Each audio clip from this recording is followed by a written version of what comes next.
idza sajadta wa kama qala famakkin sujudaka. Kalau Anda sujud, kata Nabi, engkau kokohkan dulu sujudmu. Jangan langsung doa.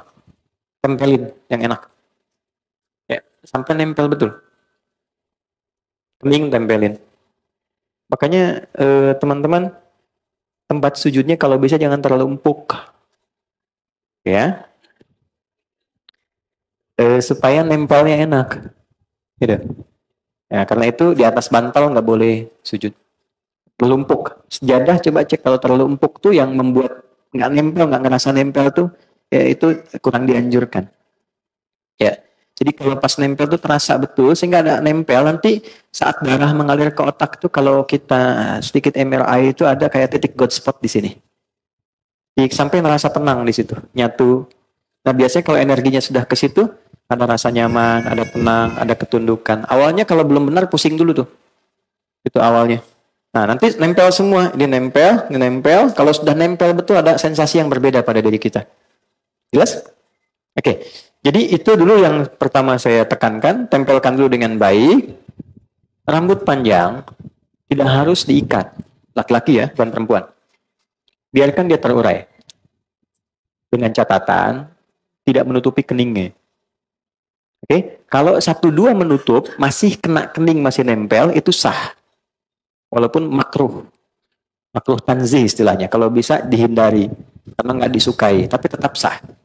Ya, karena itu Nabi pakai imamah yang dibuat itu, ya kita pakai peci sekarang, ya itu salah satunya bukan ingin membuat penampilan performance sebagai tidak, asal katanya supaya akarnya rambut ini yang mungkin panjang tertutup sehingga tidak terlalu menutup bagian saat kita sujud.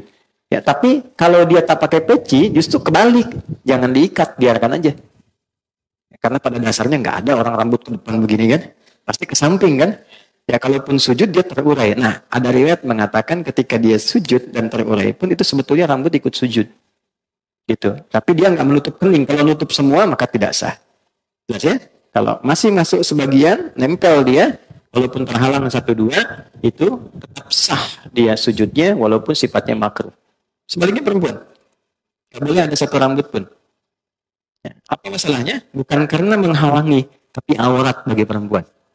Jelas? Yang harus ditutup. Nah, kemudian yang kedua, kain. Bagaimana statusnya mukena? Kan nempel di sini ya. Nah, mukena dapat mungkin tidak menutup bagian keningnya. Buka, supaya keningnya menempel. Ya, kalau dia terhalang, sama sekali nggak nempel, dengan kena mukenanya, maka salatnya tidak sah. Berbeda dengan mukenanya jadi alas. Pakai jilbab nutup mukena karena misalnya di Arafah panas nih dipakein jadi alas, itu tetap sah. Malah sah. Ya. Antum pakai sorban di sini. Ya, itu ada sanadnya tuh. Sanadnya dari sahabat Jabir bin Abdullah. Jabir bin Abdullah tuh pernah lepas sarung, pakai celana segini, sarungnya dilepas. Dijadiin sorban begini. Itu nasabnya selepet begini tuh ya, pakai gini tuh. Itu Jabir bin Abdullah. Itu bukan ngarang, ada hadisnya. Diprotes, tanya, kenapa mesti dilepas? Kan bagus dipakai. Iya, bagi kita yang punya. Tapi nanti telah kita temukan orang-orang yang mungkin gak seperti kita. Pakaiannya terbatas. Saya contohkan begini supaya orang tahu pakai begini pun sah. Anda punya sarung, pakaian bagus. Di daerah tuh kan ada yang celananya segini, cuma pakai kaos. Dia tanya, saya sholatnya sah nggak? Agama ini mudah, jangan dipersulit. Maka kalau dipakai di sini jubahnya, kemudian sorbannya, lalu sujud, kena ke sorban, sholatnya nggak sah. Ya? Tapi kalau sorban dibentangkan begini, tidak menempel di sini, itu sah. Nah, intinya tidak ada kain tambahan yang digunakan di sini menghalangi tempat sujud. Tapi kalau dia bukan bagian di tubuh dilepaskan begini, itu sah. Jelas ya? Contoh, boleh nggak saya pinjam? Kasih. Nah, teman-teman contoh begini ya.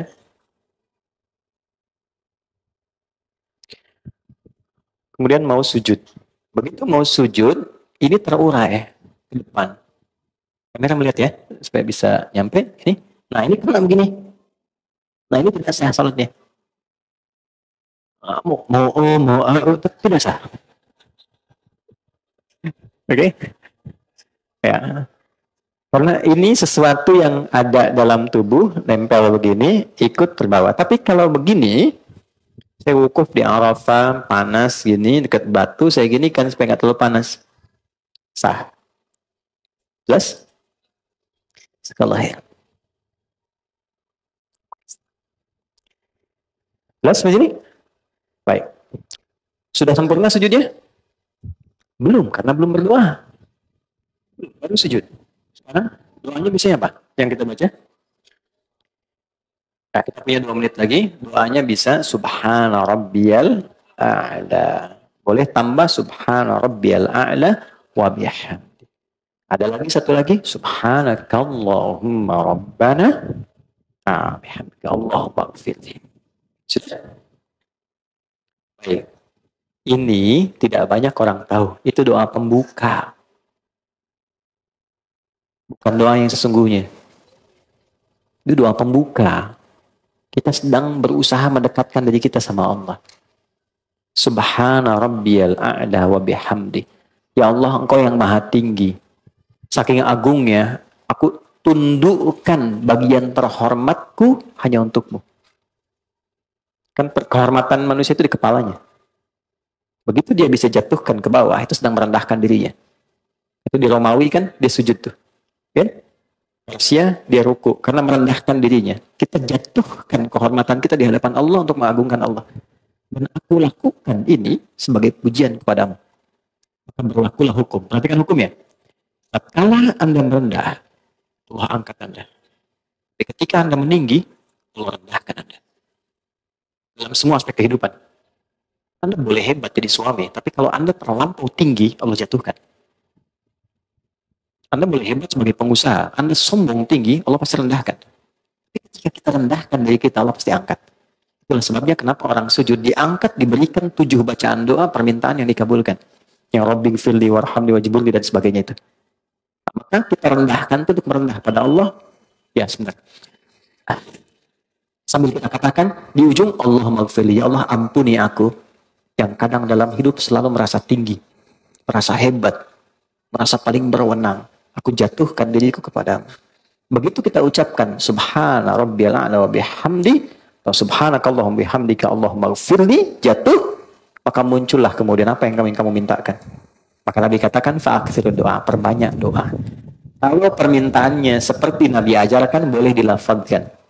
Tapi kalau tidak sama dengan yang Nabi ajarkan, cukup di hati kita sampaikan. Ya, masalah rumah tangga pengen curhat, masalah pekerjaan, ya, masalah sosial, hadirkan. Senikmat apa yang bisa kita lakukan. Tapi lihat sedang sholat apa. Kalau berjamaah, ingat-ingat ada imam. Jangan imam sudah naik lagi, Anda masih sujud. Atau sebaliknya, Anda jadi imam, ingat makmum. Ada batas standar. Karena itulah silahkan nikmati dalam sholat sunnah. Tahajud, duha, tumpahkan aja. Minta sama Allah. Nah itu dalam hati. Tapi kalau sekiranya Nabi pernah ajarkan doanya, boleh bacakan dengan lisan kita.